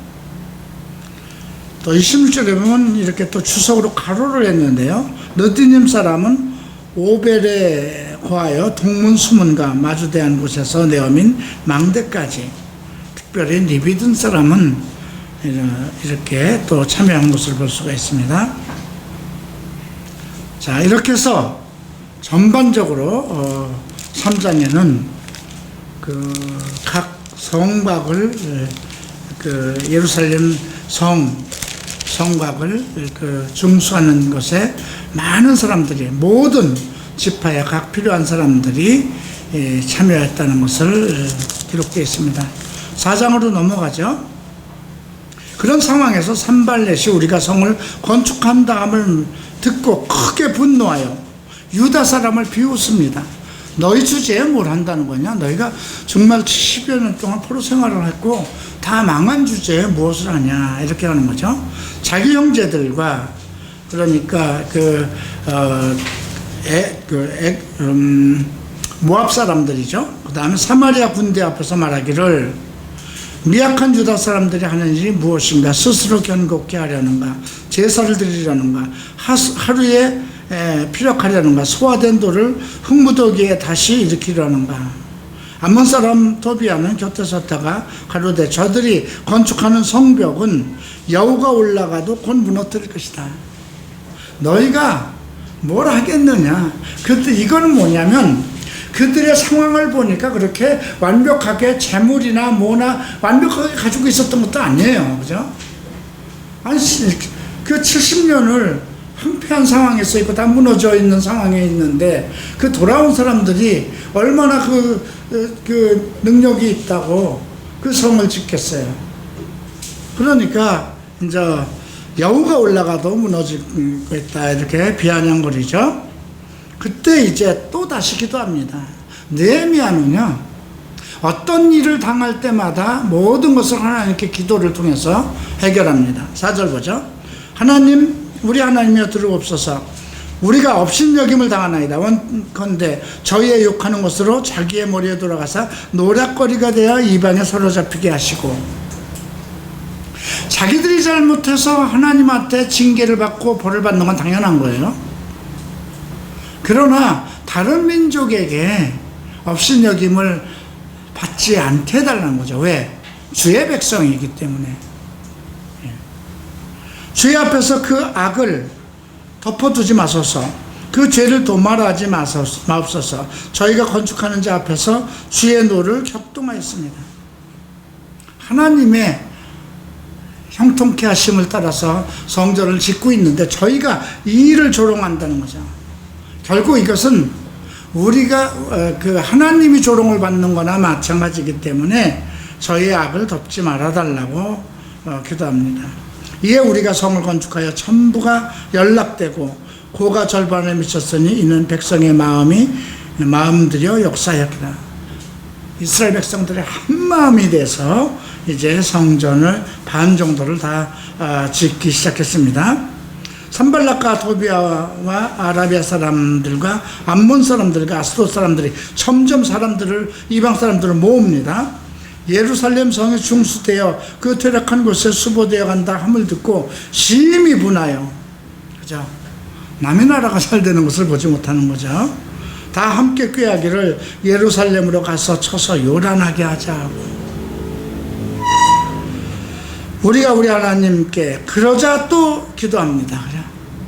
대응하지 않습니다. 외부에서 어떤 문제가 생길 때는 기도하는 일입니다. 근데 이제 요 다음에 어떤 문제가 생기냐? 내부에서 문제가 생겨요. 가장 큰 문제는 내부에서 일어나는 것이거든요. 주야로 방비합니다. 파수꾼을 두어서 저들이 어떻게 나올지 모르기 때문에 주야로 방비하고, 그리고 이제 유다 사람들이 이르기를 흙무더기가 아직도 많거늘 담보하는 자의 힘이 쇠약하시니 우리가 성을 건축하지 못하리라 하고, 우리의 대적은 이르기를 저희가 알지 못하고 보지도 못한 사이 우리가 저희 중에 달려들어가서 사륙하여 역사를 그치게 하리라 하고, 계속 안에서는 우리가 이거 할 일도 아직도 많고 일꾼도 무척 하는데 이거 어떻게 할까? 이거 완성 못하겠구나. 이런 말들이 그 내부에서 이렇게 돌고 있고, 그리고 외부 소문은 저들이 들어와서 우리를 죽일 것이다는, 그래서 성 짓는 것을 모두 그치게 할 것이라는 그런 말들이 또 들어오기 시작하는 거죠.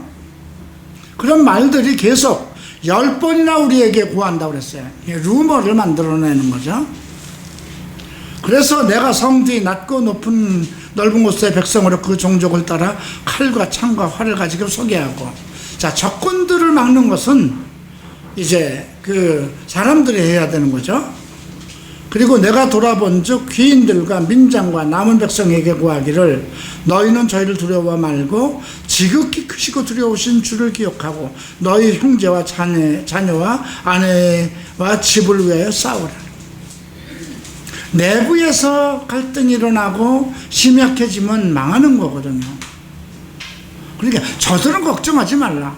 이게 바깥으로는 어떤 충분히 대응할 수 있는 사람들을 배치하고, 그리고 백성을 다스리는 이제 귀인들, 민장들은 불러서 하나님을 두려워하라. 그리고 하나님께서 우리 민족에게 어떻게 했는가 기억하라 그러죠. 그리고 너희 형제 자녀와 너희 아내와 집을 위해서 싸우라, 이렇게 얘기를 합니다. 우리의 대적이 자기 뜻을 우리가 알았다 함을 들으니라. 하나님이 저희의 꾀를 피하셨으므로 우리가 다 성으로 들어와 가까이 역사했는데, 이걸 봐서 저들의 꾀는 무엇일까요? 내부에 첩자를 둬서 소문을 퍼지게 하고, 저들이 서로 야 우리가 이건 더 이상 못할 일이다, 이러다가 이거 성짓 다 완성하기도 전에 우리가 다 죽임을 당할 것이다, 그런 말들이 번지게 했던 건데, 그것을 하나님께서 폐하셨다는 거죠. 그때부터 내 종자 절반은 역사하고 절반은 갑옷을 입고, 창과 방패와 활을 가지고 민장은 유다 온 족속 뒤에 있었으며, 이렇게 반반씩 나누어서 성곽을 지키는 일을 하고 또 일을 하게 하죠. 자, 17절 봅니다. 성을 건축하는 자와 담보하는 자가 다 각각 한 손으로 일하며 한 손에 병기를 잡았다. 어떻게 보면 이슬람들 같죠.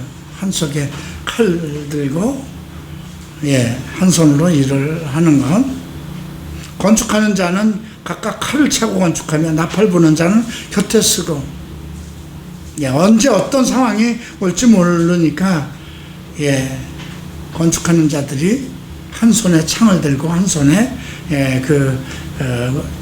성막을 짓는 도구를 짚고 그렇게 합니다. 그리고 나팔 소리가 들리면 그리로 모여서 우리에게 나와라. 그러면 하나님이 우리를 싸울 것이다. 어떤 일이 생기면 너희는 나팔을 불라는 거죠. 자, 22절 보죠. 그때 내가 또 백성에게 구하기를, 사람마다 그 종자와 함께 예루살렘 안에서 잘지니 밤에는 우리를 위하여 파수하겠고 낮에는 역사리라. 밤에는 지키고 낮에는 성막을 짓고, 내 형제들이나 종자들이나 나를 쫓아 파수하는 사람들이 다 그 옷을 벗지 아니하였으므로 물을 길러갈 때에도 기계를 잡았느니라. 이만큼 정말 정신 1도에서 그들이 침략하지 못하도록 경계하고, 그러면서도 성막을 짓는 일에, 성곽을 짓는 일, 성을 짓는 일에 쉬지 않았다는 것입니다. 자, 이제 5장의 문제가 생겨요. 때에 백성이 그 아내와 함께 크게 부르짖습니다. 유다 사람을 원망합니다. 예루살렘은 성전을 짓고 성을 짓는 데는 항상 유다 사람이 앞장을 서죠. 자, 우리 자녀가 많으니 곡식을 얻어먹고 살아야 하겠다 하고, 혹은 말하기를 우리 바깥 포도원을 집이라도 전당 잡히고 이 흉년을 위하여 곡식을 얻자 하고, 지금 흉년까지 들었어요. 그러니까 지금 가족은 많은데 곡식을 얻어 먹어야 되겠고, 또 우리 포도원이나 이게 지금 추수할 때가 아직 다시 추수 때래야 이걸 얻는데 기근이 왔으니까 이걸 다 잡혀서라도 곡식을 얻어야 되겠다 하고, 그렇게 해서 이미 많은 사람들이 부자들에게 자기 땅과 포도원을 다 잡힌 거예요. 그런데 또 세금을 계속 내야 되니까 그 땅을 잡힌 그 돈을 가지고 또 이제 세금을 또 냈고요. 자, 그러니까 이렇게 얘기를 합니다. 5절 보면 우리 육체도 우리 형제의 육체와 같고 우리 자녀도 저희 자녀와 같거든. 이제 우리 자녀를 종으로 파는도다. 우리 딸 중에 벌써 종된 자가 있으니 나 우리 밭과 포도원이 이미 남의 것이 되었으니 속량할 힘이 없더라. 이제 자식까지 종으로 팔게 됐고 딸들은 넘어간 것이 이 상황이 돼버린 거예요. 돈 많은 사람들에 의해서 지금 그 내부적인 불만이 일어나는 것입니다. 내가 백성의 부르짖음과 이런 말을 듣고 크게 분노합니다. 이제 그런 상황을 사실 알 수가 없는 거잖아요. 그리고 중심에 계획한다는 건 뭘까요? 어떤 일이 있어도 자기 마음속에서 계획한 대로 실천하겠다는 거죠. 귀인과 민장을 꾸짖습니다. 너희가 각기 형제에게 치를 하는도다. 뭐 하는 거냐? 이건 이제 고리로 돈을 받는 거거든요. 하고 너희를 대회를 열고 이제 저희를 쳐서 이러기를, 우리는 이방인 손에 팔린 우리 형제 유다 사람들을 우리의 힘을 다하여 속량하였거늘 너희는 너희 형제를 팔고자 하느냐? 더구나 우리의 손에 팔리게 하겠느냐? 하며 저희가 잠잠하여 말이 없기로 내가 이르기를 너희의 소위가 좋지 못하도다. 우리 대적 이방 사람의 비방을 생각하고 우리 하나님 경외함을 행할 것이 아니냐. 내 형제와 종자들도 역시 돈과 곡식을 백성에게 취하여 주나니 우리가 그 이식을 받기를 그치자. 그런즉 너희도 오늘이라도 그 밭과 포도원 감남은 집이며 취한 바 돈이나 곡식이나 새 포도주나 기름의 백분지를 돌려보내라 하더라. 백분제는 그 당시에 이자율이었거든요. 연리 12%나 되었다고 합니다. 상당히 높은 거죠. 연 12%면. 저희가 말하기를 우리가 당신의 말씀대로 행하여 돌려보내고 아무것도 요구하지 아니하리다 하기로 내가 제사장들을 불러 저에게 그 말대로 행하게 하리라 맹세를 시키고, 제사장 앞에서 맹세를 시킵니다. 그건 하나님의 성전에서 하나님 이름으로 하는 거잖아요. 내가 옷자락을 떨치며 이르기를 이 말대로 행치 아니하는 자는 하나님이 또한 이와 같이 그 집과 산업을 떨치실 것이니 이는 곧 이렇게 떨쳐져 빌지로다 하며 회중이다 아멘하고 여호와를 찬송하며 백성들이 그 말하는 대로 행하였더라. 그러니까 우리가 내부에서 발생되는 이러한 문제도 있다는 것입니다. 형제 사랑이 온전히 이루어지지 않고 과거에 행했던 대로 그 돈을 모으는 그런 그 돈, 그러니까 빈익부 뭐 이렇게 부익부 이렇게 돼버리는 그런 상황이 있었다는 것이죠.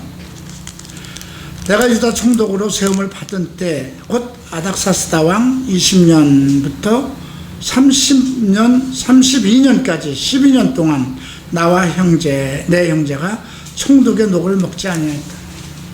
자기 입장을 설명하는 거예요. 난 총독인데 풍족하게 왕으로부터 12년 동안 사례를 받을 수 있었지만 그거 받지 않았다는 겁니다. 자, 18절 보면 매일 나를 위하여 소 하나와 살찐 양 6을 준비하여도 닭도 많이 준비하고 열흘에 한 번씩은 각종 포도주를 갖추었나니 비록 이같이 하였을지라도 내가 총독의 녹을 요구하지 아니하였으면 백성이 부역이 중함이라. 총독으로 받을 만한 그 모든 사례를 받지 않았다는 겁니다. 그걸 뭐 했다가 받지 않았다는 것이 아니라 그것을 받아서 자기가 취리하지 않았다는 것입니다. 다 백성들을 위해서 내놨다는 것이죠. 내 하나님이여 내가 이 백성을 위하여 행한 모든 일을 생각하시고 내게 은혜를 베풀어 주시옵소서. 자, 그러니까 그 어떠한 같은 민족 내에서 기근이 오고 이런 상황 속에서 돈 많은 사람들이 치리하고 돈놀이를 하고 이 상황을 이제 해결하는 데 있어서 만약에 자기는 호화호식하면서 왕의 총독으로서 받는 그 충분한 사례로 살아가면서 자기 가족과 자기 일가들이 풍족하게 살고 만약에 민장들이나 귀인들을 모아서 했다면 그들이 안 따라하죠. 그죠? 항상 자기는 그 왕의 저거를 받지 않고 모든 것을 그 사람들을 위해서, 가난한 사람들을 위해서, 일꾼들을 위해서 일을 하는 것, 그런 것들을 평소에 보여왔기 때문에 그 모든 백성들이 따랐다는 것이죠. 이것이 이제 5장에서 봤을 때 내부에서 발생될 수 있는 문제고, 지도자는 평상시에 재정 문제, 경제 문제에 대해서 어떻게 할 것인가에 대한 그런 것들을 우리가 지금 뭐 대형교회에서 일어나는 뭐 그 목사들의 비자금이라든가 이런 걸 생각하면 와 어떻게 대통령보다 낫네, 왕보다 낫네 할 정도의 어마어마한 것을 보지 않습니까? 정말 그가 엄청난 큰 일을 했다 하더라도 한순간에 존경심이 무너지는 그런 상황이죠. 자, 이제 6장 다시 봅니다. 산발락과 도비아와 아비라 사람 게셈과 그 나머지 우리의 대적이 내가 성을 건축하여 그 퇴락한 것을 남기지 아니했다함을 들었는데 내가 아직 성문에 문짝을 달지 못한대. 이제 문짝을 달아서 완벽히 끝나야 되는데 아직 그러지 못한 상황에 이제 만나자고 타협을 들어옵니다. 이제 언어 평지 한쪽에서 우리가 서로 만나자. 그건 뭘까요? 이제 여기 느헤미야만 죽이면 어떤 된다 그 생각이죠. 내가 곧 저희에게 사자를 보내어 이르기를 내가 큰 역사를 하니 내려가지 못한다. 어찌하여 역사를 떠나 정지하고 너희에게 가겠느냐. 야, 내가 이렇게 어마어마한 큰 일을 두고 있는데 어찌 내가 이걸 중지하고 너희에게 가겠느냐. 근데 그 사람들이 계속 보내와 4번이나 내게 보내왔어요. 근데 이제 산발랏이 5번째는 그 종자 손에 봉하지 않은 편지를 들려보냅니다. 자, 그 글에 이르기를 이방 중에서도 소문이 있고 가스무도 말하기를 내가 유다 사람으로 더불어 모반하려 하여 성을 건축한다 하니 내가 그 말과 같이 왕이 되려 하는도다. 이거 지금 이 내용을 잘 보면요, 봉하지 않은 서신이라는 건 뭐예요? 그 편지 가져가는 사람이 너 가면서 이거 주변 사람들에게 다 소문내라는 거거든요. 그래서 이제 소문이 막 번진 거예요. 결국은 느헤미야가 왕 되려고 하는 거다. 또 내가 선지자를 세워 예루살렘에서 너를 들어 선전하기를 유다의 왕이 있다 하게 하였으니 이 말이 저희에게 들릴지라. 그런즉 너는 이제 오라, 함께 의논하자. 이런 소문을, 내가 유다의 왕이 벌써 있어, 느헤미야가 왕이야, 그 이제 예언자들을 세워서 자기가 스스로 왕이 되려고 한다, 이렇게 소문을 내는 거죠. 내가 보내어 저에게를 너희 말한 바 이런 일은 없는 일이요 내 마음에서 지어낸 것이다. 이렇게 결백한 걸 얘기합니다. 이는 저희가 다 우리를 두렵게 하고자 하여 말하기를 저희 손이 피곤하여 역사를 정지하고 이루지 못하리라 합니다. 이제 소문을 만들고, 야, 너희들 뭘 그렇게 애써서 하는 거? 그 느헤미야가 왕 되고 지가 이제 정말 그 선지자를 세워서 제가 모든 것을 통치하는 왕이 되려고 하는 건데 이거 애써서 해서 뭐하냐? 그만둬. 이런 소문이 성내에 퍼지게 하려고 했던 것이죠. 자, 이후에 무에다엘의 손자 들랴의 아들 스마야가 두문불출하기로 내가 그 집에 가니 저가 이르기를 저희가 너를 죽이러 올 터이니 우리가 하나님 전으로 가서 외소 안에 있고 그 문을 닫자. 저희가 필연 밤에 와서 너를 죽이리라. 이제 이 사람이 이제 저쪽 산발렛과 내통을 한 사람이거든요. 첩자예요. 그래서 이제 그 느헤미야가 야 저쪽에서 너를 와서 죽인다니까 우리 이 외소 안에 들어가 나하고 단둘이 가서 돈 거기에 피해 있자 이렇게 얘기를 하는 거죠. 근데 12절 보면 깨달은 즉 깨달았다는 거죠. 아 이게 그 사람을 볼 수 있는 왜 이 사람이 이런 이야기를 나에게 할 것인가 이런 것을 살펴봤고 평상시에 그 사람의 모든 것을 살펴봤겠죠. 깨달은 즉 저는 하나님의 보내신 바가 아니라 도비와 산발에게 뇌물을 받고 내게 이런 예언을 함이라.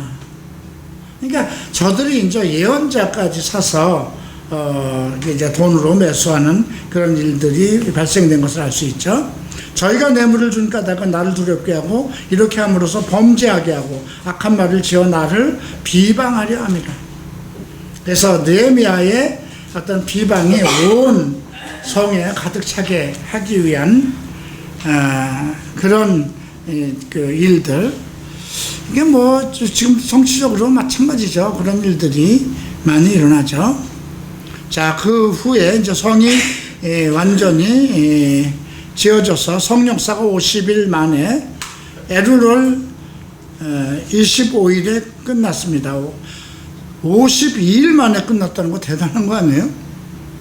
우리 모든 대적과 사면 이방 사람들이 이를 듣고 다 두려워하여 스스로 낙담하였으니 이는 이 역사를 우리 하나님이 이루으신 것을 압니다. 이 모든 지혜, 이 모든 역사가 하나님에 의해서 이루어졌다는 거죠. 원도 내려주세요. 뒤에 있는 분 기침하시잖아요.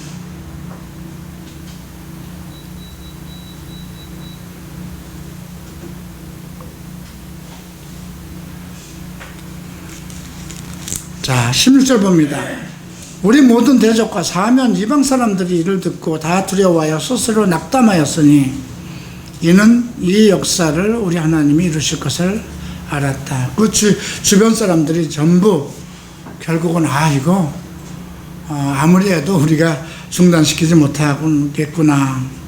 그때 유다 귀인들이 여러 번 도비아에게 편지하였고 도비아의 편지도 저에게 이르렀으니 도비아는 아라의 아들 스가냐의 사위가 되었고 도비아의 아들 여호나난도 베레가의 아들 무술람의 딸을 취하였으므로 유다에서 서로 동맹한 자가 많습니다. 그들이 그렇게 예루살렘 유다 사람들과 이렇게 소통을 하고 이렇게 편지를 보낼 수 있고 그랬던 것은 나름대로 그들과 이 이스라엘의 그 지도자들이 그들과 인척관계를 맺었기 때문이라는 거죠. 저희들이 도비아의 선행을 내 앞에 말하고 또 나의 말도 저희에게 전하며 도비아가 항상 내게 편지하여 나를 두렵게 하고자 하느니라. 그러니까 항상 내부에 적이 있다는 겁니다. 어떤 그 하나님의 큰 일을 할 때도 보면 되게 보세요. 성전을 크게 뭐 짓는 곳이나 또 목사가 바뀌는 일이나 뭐 여러 가지 한국교회에 일어나는 일들을 보면 내부에서 일들이 크게 일어납니다. 자, 마지막 7장이죠. 7장도 뭐 에스라 2장에 같은 내용이 그대로 기록되어 있습니다. 자, 그래서 이제 7절 이후부터는 그 에스라 2장에 있는 내용이기 때문에 설명을 안 하고요.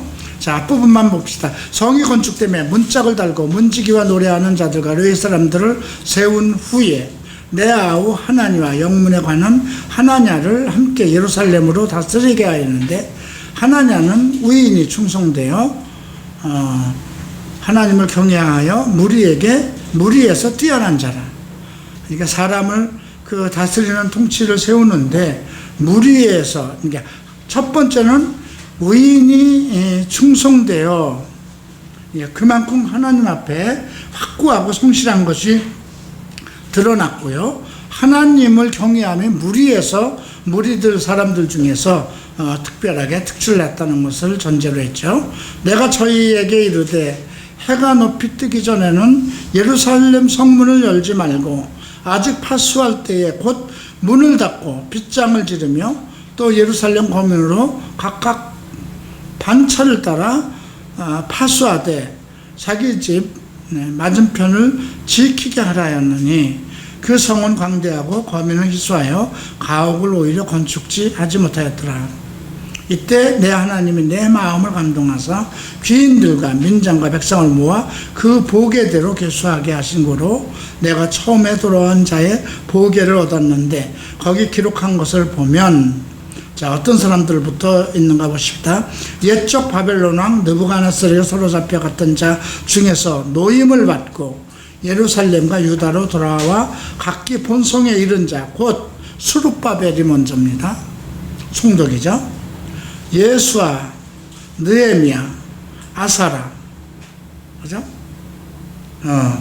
라마와 나하마니와 모르드게와 빌산과 미스베렉과 비그웨와 느흠과 바나 등과 함께 나온 이스라엘 백성의 명수가 이러하니라. 이렇게 해서 이제 7장까지 쭉 이렇게 보면 많은 그 족속별로 사람의 숫자가 나옵니다. 39절 보면 제사장들의 수가 나오고요. 43절에 보면 레위 사람들의 수가 나오고요. 45절에 문지기들, 그 다음 46절에 느비딤 사람들이 나옵니다. 57절은 솔로몬의 신복의 자손이 소개되고 있고요. 63절에 보면 제사장 중에는 호비의 자손과 학구스 자손과 바르실레 자손, 바르실레는 길리앗 사람 바르실레의 딸 중에 하나로 아내를 삼고 바르실레 이름으로 이름한 자라.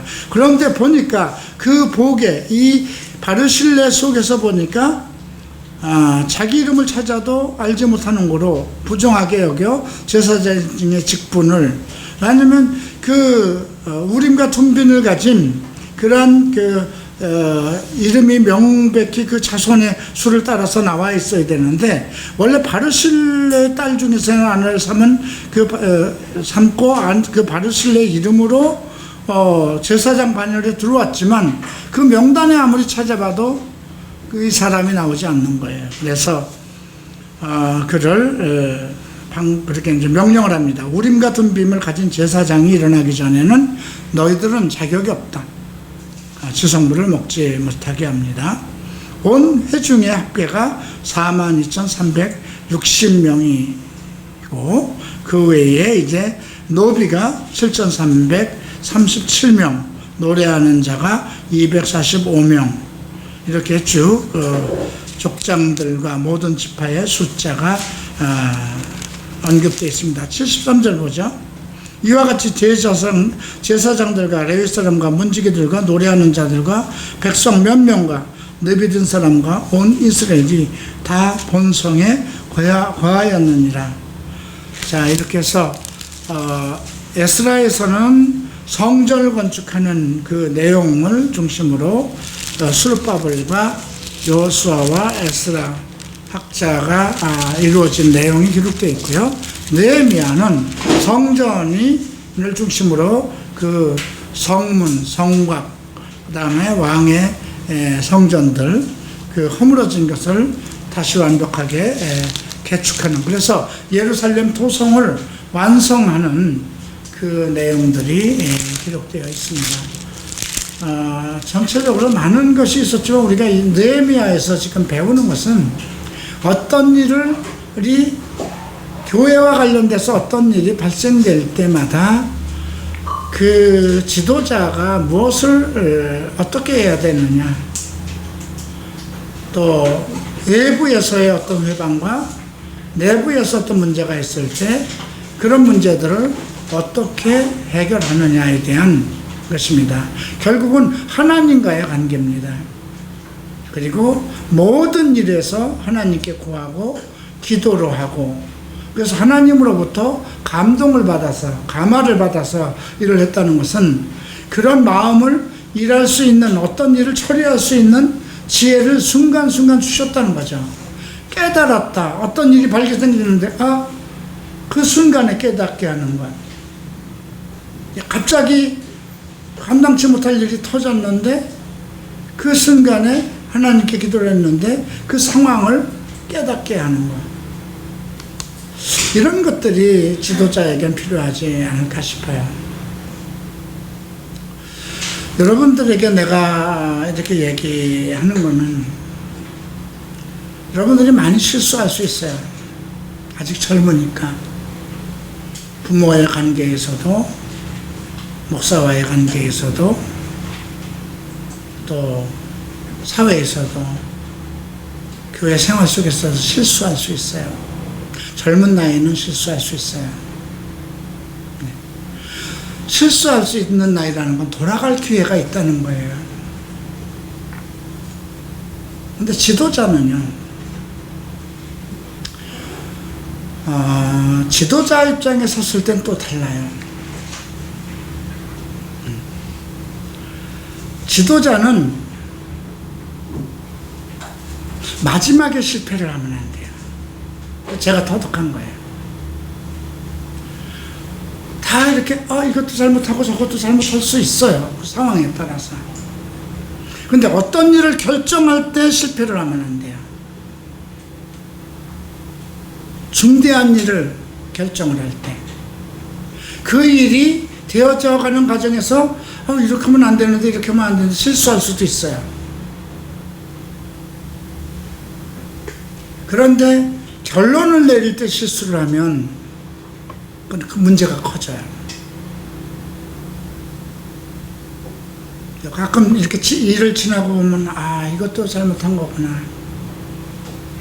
제가 이 노년동 와서 이 성전을 정말 거침없이 여기 우리가 2개월 동안 수리하고 들어온 거예요. 2개월간 바깥까지 다 수리하고 들어왔어요. 여러분들은 없었을 때예요. 정말 그때는 돈이 어디에서 들어오는지 그 돈도 계산도 할 수 없는 그 상황이었어요.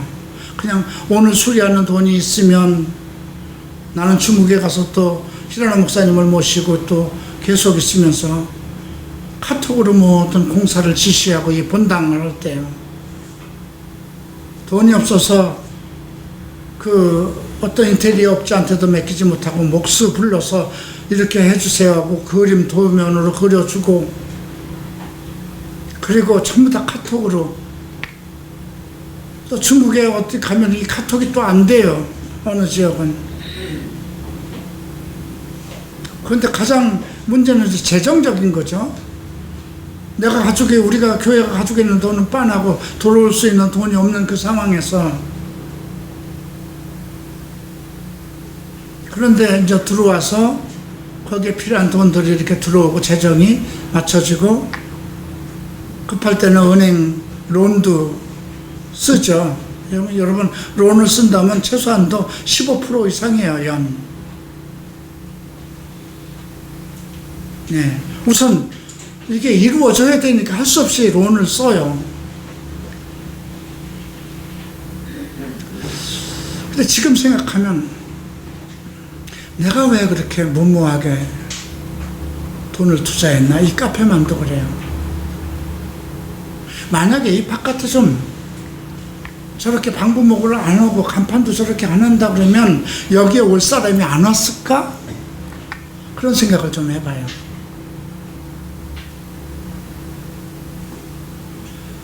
저기 지금 식당 자리도 내가 그냥 다 뜯어내고 벽만 칠하고 그냥 했으면 안 되는 건가? 왜 몇 천만 원씩 들여서 저렇게 했지? 후회가 많아요. 지금으로 봤으면 그 돈이 어쨌든 다 들어와서 한 거예요. 그러면 그렇게 안 했다면 그 돈이 남아있지 않을까 하는 생각을 갖는 거예요. 물론 그 돈이 들어올 때는 무엇을 하기 위해서 돈이 들어온 거기 때문에 나에게 그 돈을 준 사람들은 그것 때문에 돈을 준 거예요. 이 카페를 수리하라고 돈을 준 거고, 카페를 계약하라고 돈을 준 거고, 301호를 계약하라고 돈을 내준 거고, 예. 어느 한 분이 정말 식당이 다 완성되는 우리 첫 번주에 밥 먹는 날 그분 마지막 예배 드리고 가셨어요. 근데 우리가 앞으로 성경대학을 하게 되니까 기숙사를 해야 되겠다 했을 때 거침없이 그분이 내놓은 돈이에요. 근데 지금 생각하면 너무나 많은 돈을 이렇게 집세도 비싼 데다 내가 나가자니 지금 너무 아깝잖아요. 그죠? 이렇게 돈을 많이 처벌해놔서. 그죠? 후회가 막 심해요. 내 돈 들어간 거 없으니까 다행 아닌가 이럴 것이 아니라 우리 성도들이 내놓은 돈이 뭐 별로 없음에도 지금은 빚진 거 없이 살고 있어요. 그동안 5, 6년 동안 부지런히 갚아왔어요. 우리 이찬 장로에게 3천만 원 진 빚도 거의 이제 지금 적금해서 몇 달만 더 보면 다 끝나요. 그리고 어쨌든 우리 채무 관계가 없어요. 그러면서도 다달이 월말만 되면 이 월세를 어떻게 감당할까 매일 걱정을 하는데 지나고 나면 생각지도 않게 그게 다 해결돼요. 근데 내가 생각하면 하나님한테 이거 좀 많이 잘못한 것이 있는데 많이 잘못한 게 있었어요. 좀 더 지혜롭게 돈을 좀 아끼고. 근데 저는 그렇게 돈 관리를 하고 살던 사람이 아니에요. 어려서부터 항상 풍족하고 돈이 넉넉하고 그냥 돈이 항상 있었어요. 항상 내가 하고 싶으면. 그래서 돈 관리를 잘 못해요. 카드 관리도 잘 못해요. 근데도 일단 목사가 됐으면 그런 것을 잘해야 되지 않았을까 하는 그런 아쉬움이 남아요. 그럼에도 불구하고 왜 하나님은 그런 내가 계획한 일들을 그냥 다 왜 이루어지게 하셨을까 하는 생각이 들어요. 막으셨으면, 돈이 없었으면, 그죠? 돈을 지원해 주는 사람이 없었으면 못했을 거잖아요. 그죠? 그런 걸 생각하면 그런데도 내 마음속에는 잘못한 것이 많구나. 이런 걸 많이 느껴요. 그러니까 여러분들이 실수할 수 있어요. 같은 실수를 한 번, 두 번, 세 번 할 수도 있어요. 저도 그래 왔어요. 저도 수혜종의 길을 하면서 신학을 하면서도 계속 실수해 왔고 계속 잘못된 일을 거듭해 왔어요. 그럼에도 불구하고 하나님이 버리지 않았다는 것. 어떻게 나를 안 버리셨을까? 그런 걸 생각해요. 나냐도 에스더를 통해서 우리가 배우겠지만 내가 이 일을 하지 않으면 하나님은 다른 사람을 통해서 그 일을 할 것이다. 에스더에게 그렇게 얘기를 하세요. 근데 내가 정말 마지막 때에 내 말년에 동성애자들에 대한 사역을 감당할 그 사명을 내게 미리 하나님 계획했다 할지라도 내가 아니더라도 하나님은 다른 분을 일으켜서 할 수 있는 사람들이 많았어요. 그럼에도 불구하고 내가 엄청 많은 잘못을 하고 실수도 많고 목사가 된 후에도 어떤 조급함과 경솔함과 그런 걸로 많은 잘못이 있었어요. 근데도 버림을 받지 않고 크게 나와 내 가족들이 그렇게 망할 정도의 어떤 그런 책망을 받지 않는 것은 무엇일까? 계속 깨우쳤어요. 우리 동생을 통해서도 낮추고 깨우치고 지금 우리 동생 내가 지금 그 인생에서 가장 행복한 때예요. 지금이 가장 행복한 때예요. 내 인생도 그렇고요. 내 인생에서 지금 가장 행복한 때예요. 근데 지금 생각해보면 왜 하나님이 나를 치지 않고 버리지 않고 그대로 이끌어왔을까? 딱 한 가지인 것 같아요.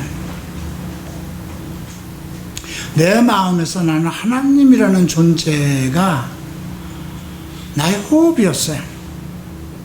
예수라는 그 존재 자체가 나의 호흡이었어요. 그분이 없다면 아마 살 수 없는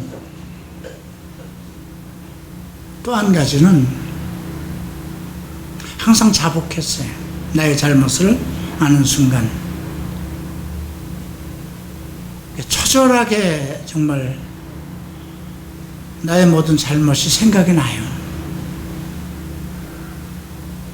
그것을 내가 자복하지 않으면 내가 그러니까 평상시에 그런 것들이 머릿속에 살아있는 게 아니라 내가 지금 이 시간에 하나님을 만나겠습니다. 하나님 나를 도와주세요. 내 기도를 들어주세요. 하면 그 순간에 자복이 먼저 돼요.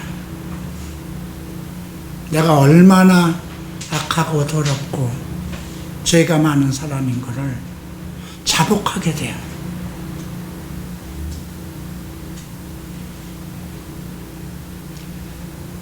여러분들도 아마 이제 나이가 들고 나면 하나님께서 지금까지 그동안 많이 참아오셨구나. 내가 이러한 잘못을 할 때도 참아주시고 이러한 일을 했을 때도 나를 참아주셨구나. 나를 불쌍히 여기셨구나. 그래서 가면 갈수록 꼼짝 못하게 만드는 거예요. 하나님 앞에. 자기의 잘못을 아는데도 하나님이 지금 이렇게 이끌어 가시니까요. 뭔가 다 이끌어 가세요. 길이 보여요. 나를 지금 인도하고 사람을 만나게 하고 하는 일들이. 많은 실수가 있어요. 그런데 어떤 것을 결정할 때 정확하게 그 일을 내가 결정한 것을 이루게 하세요. 그러니까 이게 하나님이 정하신 건가? 그랬기 때문에 이루어졌는가? 이렇게 생각하지만 하나님이 이렇게 하기로 했습니다. 도와주세요. 하면 그게 이루어지는 것들. 작은 일이든 큰 일이든. 사람의 일도 마찬가지예요. 내가 어떤 결단을 내리고 아주 정말 무자르듯이 이렇게 처리할 때 그냥 내 감정으로 하지 않아요. 이미 많이 기도한 거예요. 이번에는 용서 안 해야 되겠다 하고 작정을 했다가도 내 마음은 그래요. 안 되겠다. 교회를 위해서는 정리해야 되겠다 해도 하나님 앞에 기도를 하면 항상 나를 돌아보게 해요. 너는 그 애보다 더 나았는가? 항상. 예. 그래서 여러분들 마음속에 하나님과 예수의 이름을 가득 차야 돼요. 그냥 생명이다, 호흡이다, 내 혈관이다. 그의 임재하심, 그의 그냥 존재하심 자체가. 그리고 나의 죄됨, 나의 죄인됨에 대해서 처절하게 자복해야 돼요. 그리고 뭐든지 도와주세요 그래요. 나는 연약하오니 도와주세요. 내 마음을 지키게 해주세요. 어떤 일을 할 때 명철을 주시고 판단력을 주시고, 예, 사람과 만날 때에 내 뜻대로 하지 않게 하시고, 그렇게 기도하게 돼요. 자, 이제 오늘 이제 금요일 날 저는 저녁에 미국 들어갔다가 7월 2일 날 아마 도착하게 됩니다. 내가 없는 동안도 예배에 충실해 주시고요. 자기 맡은 바 충실하시고요. 성경대학도 이제 다음 주로 끝나는 거니까, 예, 토요 시간 또 다음 주 시간들을 다 지키시고요. 숙제나 과제물도 다 해서 제출하세요. 하고자 있는 마음이 있으면 다 하는 거예요. 어려운 거 아니잖아요. 교수는 교수의 본분을 다하면 되고, 학생은 학생의 본분을 다해야 되잖아요. 여러분 보기에는 뭐 성경대학교 이거 내가 정말 어쩔 수 없이 그냥 목사님이 하라니까 한다고 이렇게 생각하지 마세요. 지나고 나서 여러분들이 이거를 통해서 나는 그냥 앉아 있는 것 같았는데도 그 시간에 하나님이 함께 하셨구나. 네, 그런 것을 깨닫게 됩니다. 기도하고 마치겠습니다. 존귀하신 주님.